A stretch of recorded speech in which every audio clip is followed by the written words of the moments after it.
Hi everyone and welcome back to another video of Kiwi Investments. We'll have another look at the New Zealand stock market again, but before that I want to have a very quick look at the American market. So in this spreadsheet I have over 500 American companies, and the reason why I want to have a quick look at this spreadsheet today is because of all the news that's going around about the S&P closing at an all-time high. It's all over the internet. But don't let news like that fool you to think that we are out of the woods yet. Because if you come back to my spreadsheet and go all the way to the top, and if I were to come to this last blue column, so this column represents the stock price change since the 20th of Feb. I picked 20th of Feb to put onto this spreadsheet because that's the day before all the stock prices started going downhill due to this pandemic. So if I were to come and change this from lowest to highest, you will see a lot of companies that are still struggling. We have a rental company, Hertz, that is down about 92% since the price it was trading at on the 20th of Feb.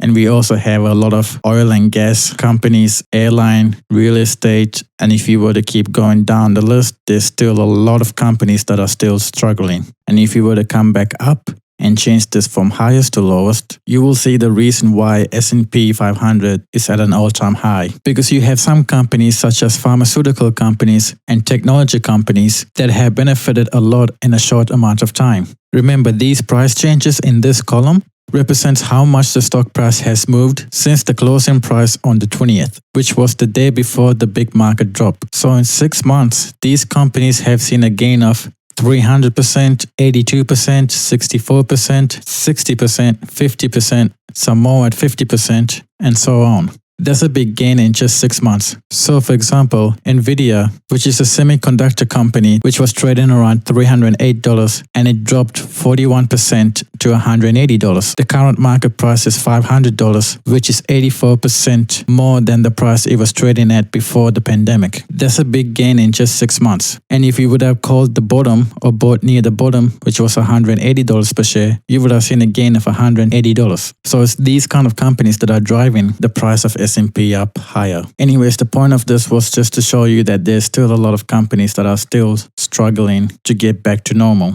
Okay, now let's come back to our New Zealand spreadsheet. Alright now, and I'm not going to spend too long on this, and I'm going to try and make this video even shorter than last week, and I'm just going to focus on the two light blue columns. So it's this one and this one. So the light blue column represents the price closed on the 14th, which was last Friday. And the light blue column on the right hand side represents how much it has changed compared to the current price. So this column represents the closing price on Friday this week. So if you go out and change this from highest to lowest, you will see the biggest gainers this week. And at number one, we have a cannabis company, which has been doing really well since the news of a second lockdown. So we got the news that New Zealand will go back into lockdown level 2 and Auckland will go into lockdown level 3 on the 11th of August. And since then, the price of Cannasouth has gone up by 40%. But really this week, it has gone up by 50%. And if you compare it to the price that was trading at before the initial lockdown, before this whole pandemic happened, it has gone up by 64%. So it looks like this company is doing really well. When the stock market took the biggest hit, Cannasouth only went down by 29% to the lowest price it was trading at of 36 cents. It is now trading at 84 cents. And just like in all of my weekly videos, let's talk about the company that's in the top of our list today. So, Cannasouth is a Waikato-based pharmaceutical company focused on development of medicinal cannabis products. It is quite a new company to come into the New Zealand stock market,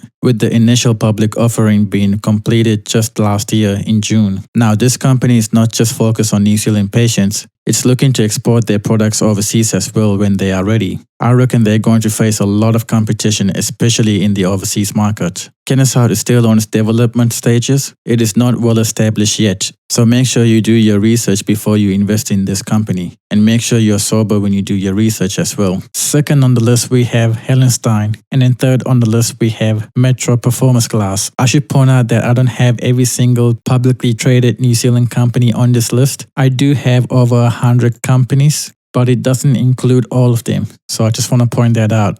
If I come back up and change this to lowest to highest, we have the biggest decliners this week. And this is interesting because we have AMP at the top of our list. And if you watch my last week's video, AMP was at the top of our list as a biggest gainer. And that's because if we have a look at their stock price action, last week when they announced their earnings report, their stock price jumped up by 14% and closed the week off at $1.71. And that's what our spreadsheet shows here on the column, closed the week off at $1.71. And since then, the stock price has come down a little bit, by 7.02%, and it's now currently trading at $1.59. So if we come back to the spreadsheet, $1.59, it's gone down by 7.02%. I think it might be risky because financial companies are risky these days. And if you have a look at what's on number 2 of our biggest decliners this week, we have Westpac. And Westpac announced their earnings report as well, and their mortgage delinquencies is pretty bad this year.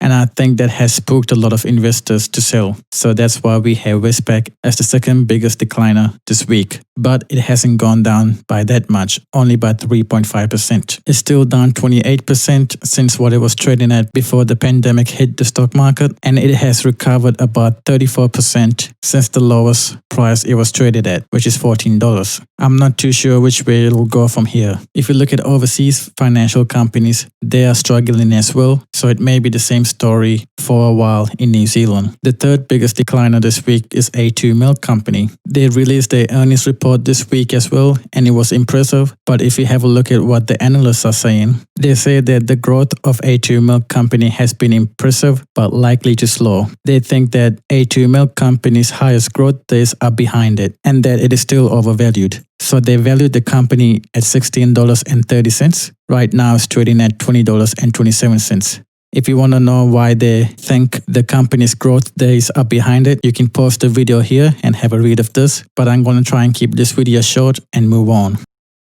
Fourth highest on the list is Pacific Edge, but they have only gone down by 2 cents. They closed last week at $1.66. They closed this week at $1.64. It's only 2 cents difference, but it's enough to be the fourth on our list this week. Still a strong company because it has gone up 392% the price it was trading at before the pandemic hit the stock market.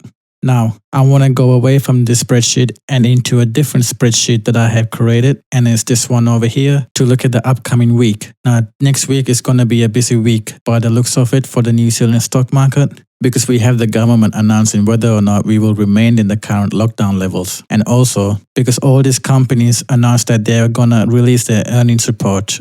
So on Monday, Chorus, Freightways, and Comvita, which makes Manuka honey. So they will release their earnings report next Monday. And on Tuesday, we have NZME. And on Wednesday, we have more bigger companies such as Spark and Meridian. Meridian is going to be an interesting one. If you have a look at what the analysts are saying for that one, Meridian will provide a third of New Zealand's total electric output. And they have a strong competitive position and have an economical moat as a result of cost advantages and barriers to entry. So that basically means other companies will have a hard time competing with or even entering into the market while Meridian is around. But the analysts are saying that the medium-term outlook is tough. And that's because of the aluminium smelter closing down. And this is going to leave Meridian with an oversupply, which at the moment they can't really bring up to North Island yet. So therefore, analysts have valued this company at $3.70. Currently, it's trading at $4.94. But this analyst evaluation was published on July 14th. And since then, on the 21st of August, so that's this Friday, Meridian released their monthly operating report. And on that, they stated that compared to July last year, Meridian saw increased sales in all segments.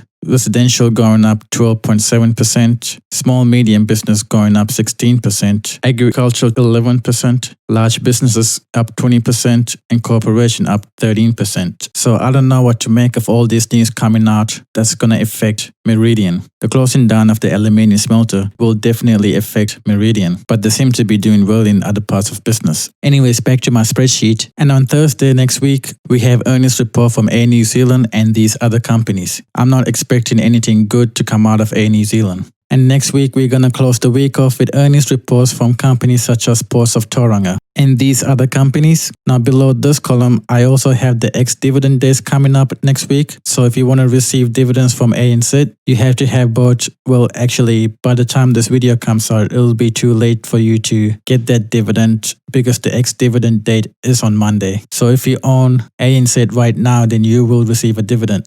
But anyways, Wednesday next week is the ex-dividend date for Contact Energy and Telstra. We also have the ex-dividend day for Hellenstein and JP Morgan on Thursday next week. And we're going to close the week off with an ex-dividend date for Summerist, which owns a lot of retirement villages. What I'm going to do now is come back to our spreadsheet. That's not it. That's it. And I am going to change this from A to Z, and I will go down slowly, and you can post a video on a company that you would like to see. I'm going to try and release videos that are a little bit different to this next week, so keep an eye out for that. If you have already subscribed and have the notifications on, then you should receive a notification anyway. I've been keeping a close eye on the gray column, and it seems like the latest lockdown news hasn't moved the market that much, apart from companies that are related to tourism. Hope you are all staying safe out there, and see you in my next videos.